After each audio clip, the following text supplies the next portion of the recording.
मुझे हमें न्याय चाहिए, न्याय चाहिए और न्याय ही चाहिए। मेरे भाइयों को दोषियों मेरे भाई के जो दोषी हैं उनको सज़ा मिलनी चाहिए। कोई बचने ना पाए और इसको लेके हमारी जो पार्टी के लीगल टीम्स हैं, एडवोकेट हैं, वो सब लोग लग गए हैं और निश्चित तौर से हम इस परिवार को न्याय दिलाएँगे और दोषियों को सज़ा दिलाएँगे। एफआईआर तो होगी और वो इसलिए होगी कि बहुजन समाज इतना कमजोर नहीं है कि अपने परिवार के, अपने समाज के एक सदस्य को खो दे और चुप बैठ जाए। शासन और प्रशासन जो जनता की रक्षा के लिए बने हैं, वही जब अपने ही लोगों के दुश्मन बन जाए तो समाज का विश्वास डगमगा जाता है। दिल्ली के शाहदरा में ज्योतिनगर थाने में एक ऐसी ही हृदय विदारक घटना घटी जिसने मानवता को शर्मसार कर दिया। एमसीडी सफाई कर्मचारी ऋषिपाल वाल्मीकि एक मेहनती पिता, पति और समाज का हिस्सा की पुलिस हिरासत में बेरहमी से पिटाई के बाद मौत हो गई। यह कोई साधारण घटना नहीं बल्कि सिस्टम की क्रूरता और भ्रष्टाचार की गहरी जड़ों का प्रतीक है। आज हम इस घटना के पीछे की सच्चाई, वाल्मीकि समुदाय की बदहाल स्थिति और भारतीय जनता पार्टी के शासन की नाकामियों और साथ ही बसपा के राज्यसभा सांसद रामजी गौतम और बसपा का प्रतिनिधिमंडल पीड़ित परिवार से सांत्वना भेंट पर चर्चा करेंगे। ऋषिपाल दिलशाद गार्डन के आराधक नगर के निवासी एक सामान्य सफाई कर्मचारी थे।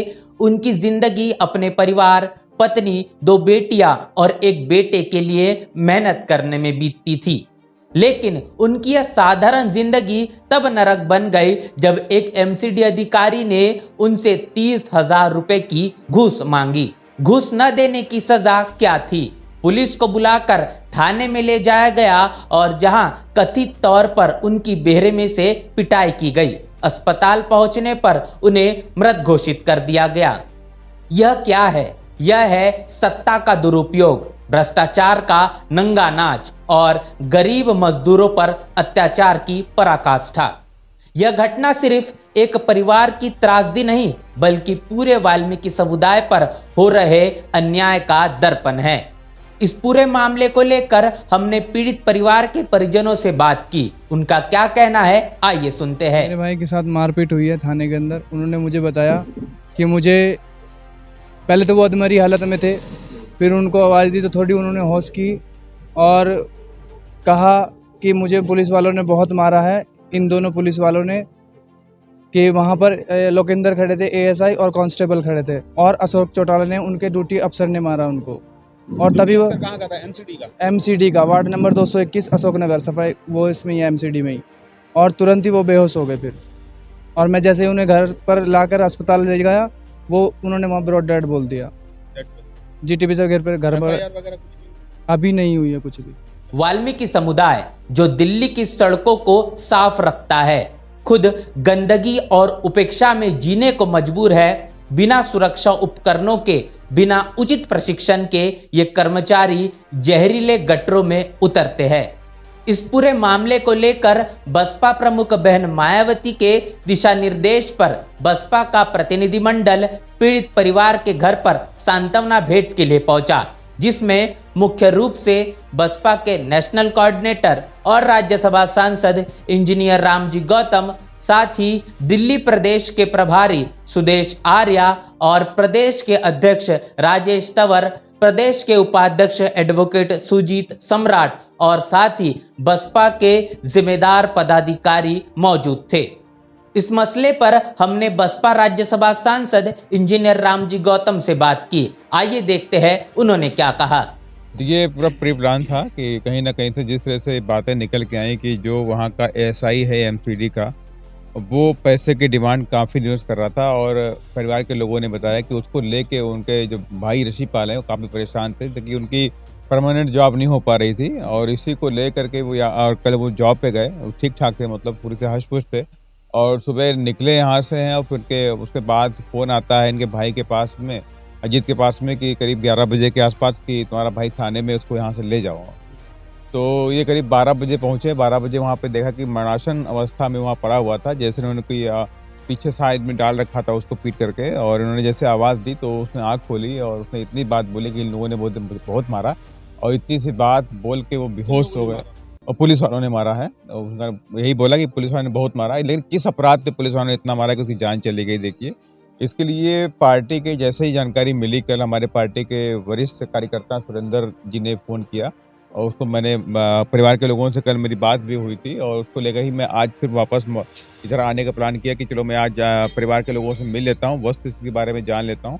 और आज पार्टी के वरिष्ठ और तुम्हारे पार्टी के तमाम लीगल जो एडवोकेट्स हमारे हैं, जो पार्टी के वरिष्ठ लोग, वो भी सारे लोग आए हुए हैं। पार्टी के तमाम लोग इस घटना को लेकर के चिंतित भी हैं, उनके हम परिवार के लिए संवेदना भी दे रहे हैं।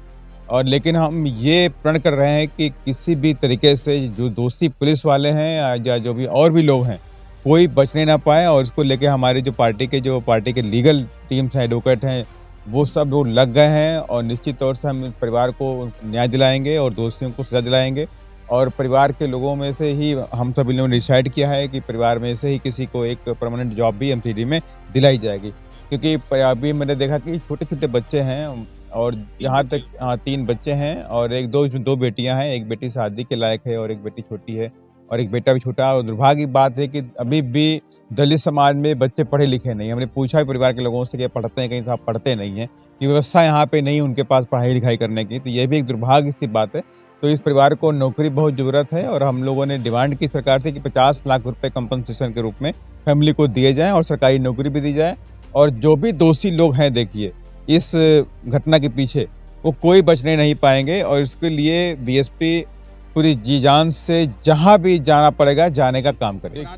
देखिए कल ही घटना के बारे में जानकारी मिली है और उसके बाद ही हम लोगों की पूरी टीम एक्टिव हुई है और निश्चित तौर से बहुत सारे पहलुओं पे एक बार जांच परख करके ही हम आगे बढ़ेंगे, तथ्यों को लेकर आगे बढ़ेंगे। तो उसी क्रम में हमें कल उम्मीद है कि कल हमारी पूरी टीम बीएसपी की यहाँ पर हमारे पूरे एडवोकेट्स टीम जो है, पार्टी के जो वरिष्ठ लोग हैं जो मोर्चा संभाले यहाँ पर हैं, वो सभी लोग कल वहाँ पर थाने की में जाकर के वहाँ पे एफआईआर करवाने का काम करेंगे। बसपा नेशनल कोऑर्डिनेटर और राज्यसभा सांसद इंजीनियर रामजी गौतम ने ऋषिपाल के परिवार से मुलाकात की और सरकार से मांग की कि दोषियों के खिलाफ हत्या की धारा में एफआईआर दर्ज हो, तत्काल गिरफ्तारी हो और परिवार को 50 लाख रुपए की आर्थिक सहायता के साथ सुरक्षा दी जाए।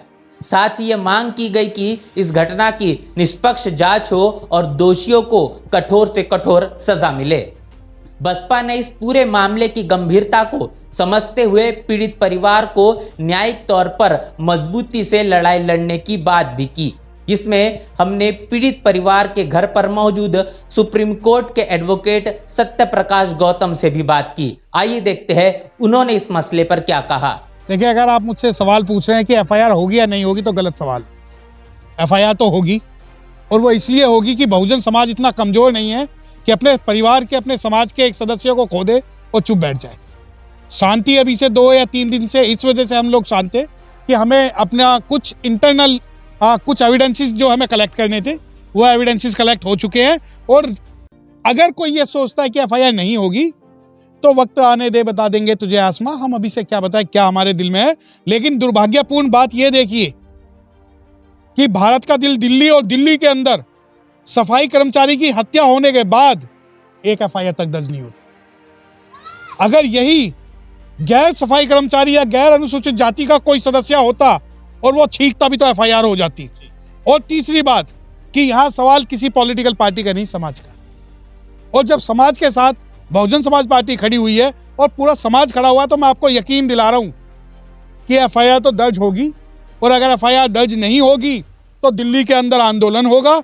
और मैं आपको बता दूं, जो पुलिस वाले, जो दोषी पुलिस वाले हैं या जो दोषी व्यक्ति है जो आज खुले घूम रहे हैं और खुले घूमकर वो ये दिखाना चाहते हैं कि समाज का जो ये परिवार है, जो ये कमजोर है, वो कमजोर नहीं है। कौन से थाने की बात है? ये थाना ज्योति नगर की बात है। आप यकीन मानिए, मैं आपको एक लॉ का एक सिंपल सी बात बता दूं कि if any cognizable offence has been committed, कोई भी अपराध अगर घटित हुआ है तो उसके अंदर आपको एफआईआर दर्ज करनी है। लेकिन भारत का दुर्भाग्य, सुप्रीम कोर्ट कुत्तों को हटाने के नाम पे तो जाग गया, परंतु दिल्ली के अंदर, दिल्ली के थाने के अंदर एक अनुसूचित जाति की व्यक्ति की हत्या होने के बावजूद ना जिले का डीएसपी, ना जिले का डीएम, ना जिले का कमिश्नर किसी के कान पर अभी तक जू तक नहीं रेंग रही है। तो ये मामला न्यायालय से लेके, कोर्ट से लेके सड़क तक, कल से हम इसमें अपनी पूरी जी जान लगाएंगे और इस परिवार को न्याय दिलाने का काम। शिक्षण के ये कर्मचारी जहरीले गटरों में उतरते हैं। हर साल सैकड़ों सफाई कर्मचारी जहरीली गैसों या दुर्घटनाओं में अपनी जान गंवाते हैं। क्या यह संयोग है कि इनमें से ज्यादातर वाल्मीकि समुदाय से है? भाजपा शासित एमसीडी में न तो इन कर्मचारियों को समय पर वेतन मिलता है, न ही सम्मान और न ही सुरक्षा। जब ये कर्मचारी अपने हक के लिए आवाज उठाते हैं तो उन्हें या तो धमकियां मिलती है या फिर ऋषिपाल की तरह मौत। भाजपा का शासन दिल्ली में भ्रष्टाचार और अराजकता का पर्याय बन चुका है।